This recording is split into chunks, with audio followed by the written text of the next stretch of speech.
Attention, attention, quelque chose de très excitant se passe sur Saturne.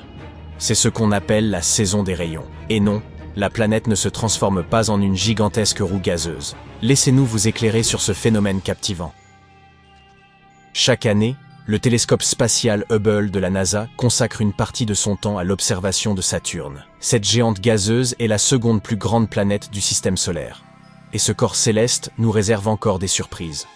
Prenons par exemple l'une des images récentes de la planète Saturne. Vous voyez ces stries floues, elles indiquent le début de la saison des rayons, plus connue sous le nom de spokes.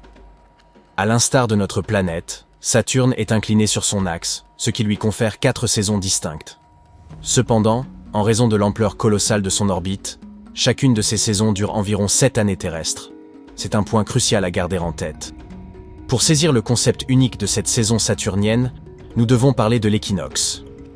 Sur Terre, c'est le moment où le Soleil se trouve exactement au-dessus de l'équateur, rendant le jour et la nuit de longueur égale. Sur Saturne, c'est légèrement différent.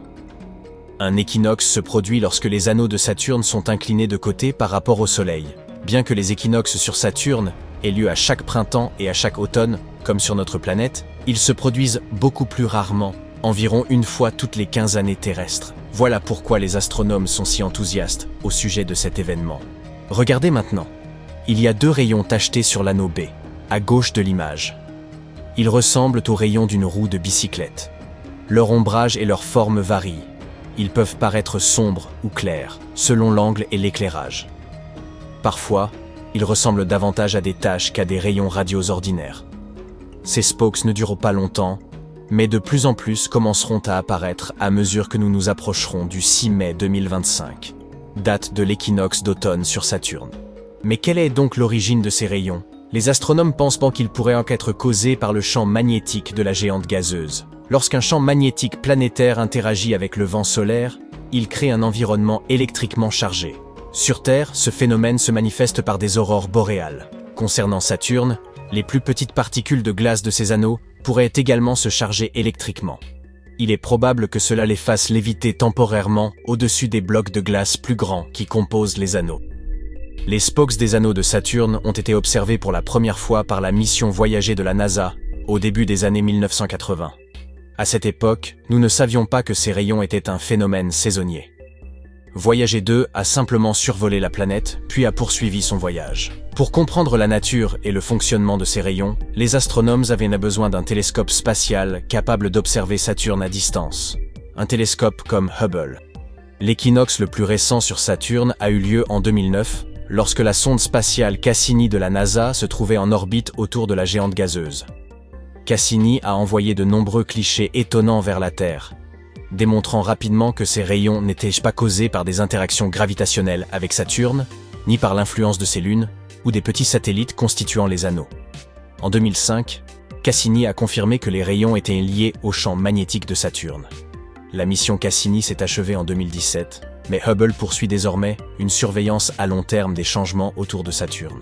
Malgré toutes ces observations, les astronomes ne peuvent toujours pas prédire le début et la durée de la saison des spokes. Heureusement, les anneaux proéminents de Saturne offrent un laboratoire idéal pour étudier ce phénomène.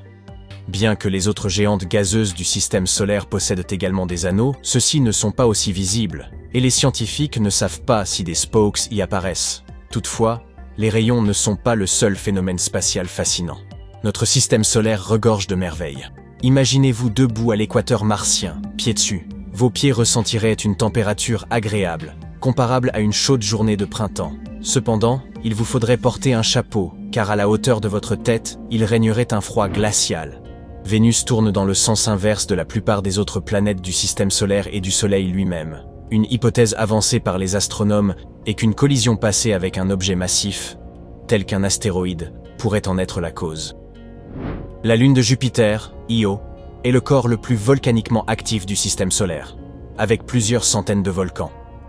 Sa surface présente une étrange teinte jaunâtre, constellée de taches qui lui donnent l'apparence d'une pizza au pepperoni. Europe, l'un des 4 plus grands satellites de Jupiter, est recouverte de glace, avec une épaisseur estimée entre 16 et 24 km. Certaines zones de cette surface glacée sont lisses, ce qui ferait de cet endroit un terrain idéal pour le patinage artistique. Et si l'on rassemblait tous les astéroïdes connus du système solaire, leur masse totale serait inférieure à 10% de celle de notre Lune.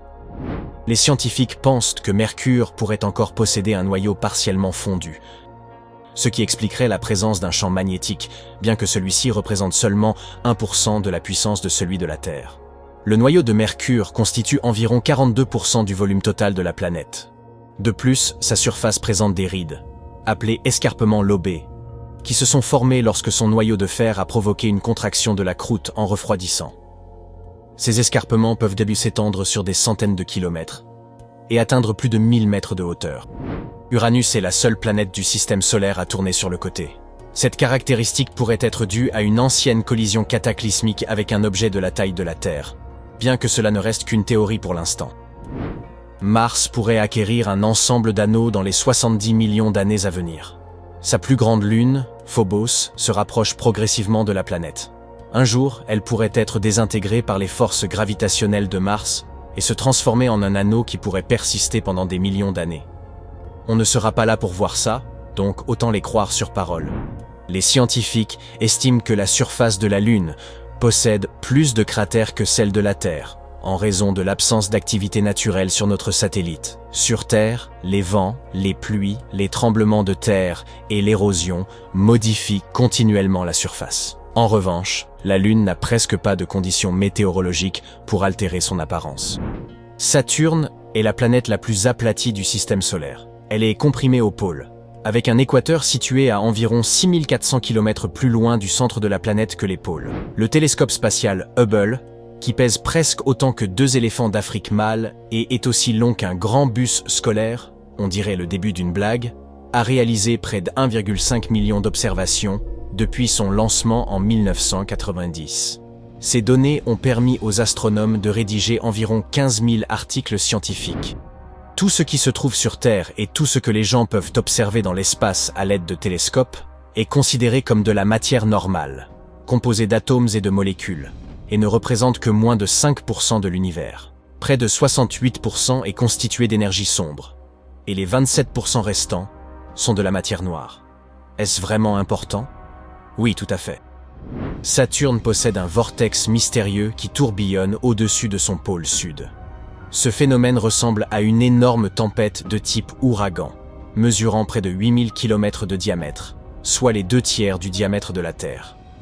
Ce qui intrigue les astronomes, c'est que bien que ce vortex ressemble à un ouragan, il ne se comporte pas comme tel. Saturne est également la seule planète du système solaire moins dense que l'eau. En d'autres termes, si vous trouviez une baignoire assez grande pour contenir cette géante gazeuse, elle y flotterait comme un canard en caoutchouc. Les tremblements de lune ne se produisent pas aussi fréquemment que les tremblements de terre. Mais lorsqu'ils se produisent, ils se manifestent plus près du centre du satellite. Les scientifiques pensent que ces tremblements de lune pourraient être causés par la gravité de la Terre et du Soleil. L'une des lunes de Saturne, Japet, présente un étrange motif bicolore. Les 2 hémisphères de la Lune sont très différents. L'un est clair tandis que l'autre est étonnamment sombre. Les scientifiques n'ont pas encore élucidé ce mystère. La seule ceinture d'astéroïdes connue des astronomes dans le système solaire se trouve entre Mars et Jupiter. Des milliers d'astéroïdes occupent cette zone. Ce sont des objets solides de forme irrégulière et de taille variée, chacun bien plus petit qu'une planète. Les scientifiques ont analysé la composition chimique de certains météorites retrouvés dans le désert du Sahara, en Antarctique et ailleurs. Il s'avère que certaines de ces roches ont une origine martienne, tandis que d'autres proviennent de la Lune ou de la ceinture d'astéroïdes située entre Mars et Jupiter. Ah, les roches spatiales cesseront-elles jamais de nous fasciner?